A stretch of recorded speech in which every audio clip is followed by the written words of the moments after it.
We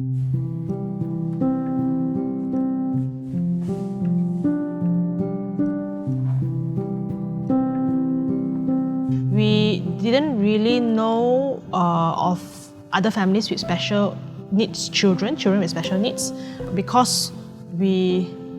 hardly talk about it, right, as a society. And we also want the best for our kids, and sometimes we dismiss such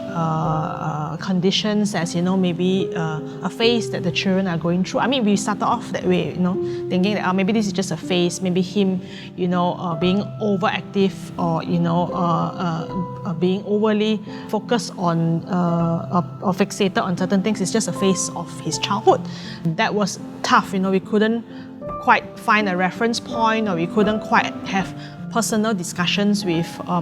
families who went through, the similar journey, or what did they go through, and just trying to relate to other families with children with special needs. But we are very thankful, that of the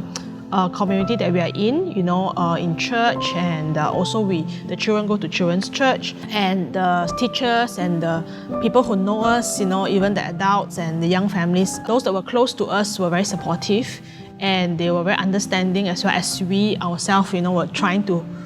figure out and navigate through this process as well. So I think the support came in the area of, not so much, seeing families with children with special needs, but more of them praying together with us, basically them spending time with us and not kind of like excluding us, from, the daily things that we do as friends. So I think we had some, supports, friendships in church, and when you are a parent and you are searching for answers to help your son, at the beginning of the journey, you really want to talk to people. You really want to spend time, to figure out, what you're going through. And I actually had a high school friend, who had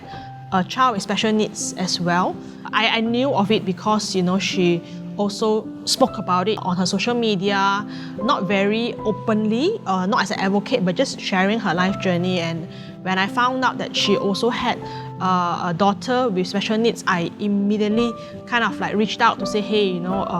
can we catch up? Having that one-on-one conversation with her, even though we haven't met in a long while, but having that connection that you'll be able to share as mothers with children with special needs, and how they navigate through it, what did they do,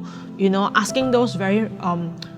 realistic questions about what's the options for school, what's the options for therapy, what are your plans for the child, how do you feel, actually helped me a lot, in kind of navigating through what to expect for the future, and also what are the options out there to help the child. And having that support,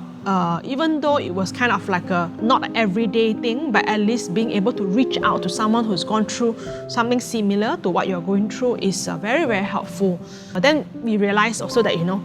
maybe not many people know about, what parents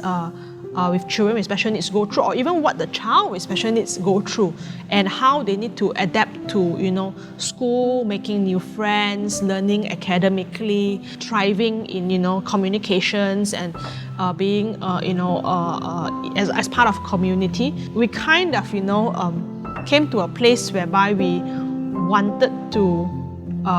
be more open to share about our journey, and open to share about, what our son is going through, and also open to invite people to come into our life and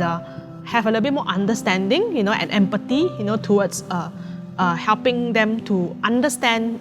children with special needs, even though they don't see them on a daily basis.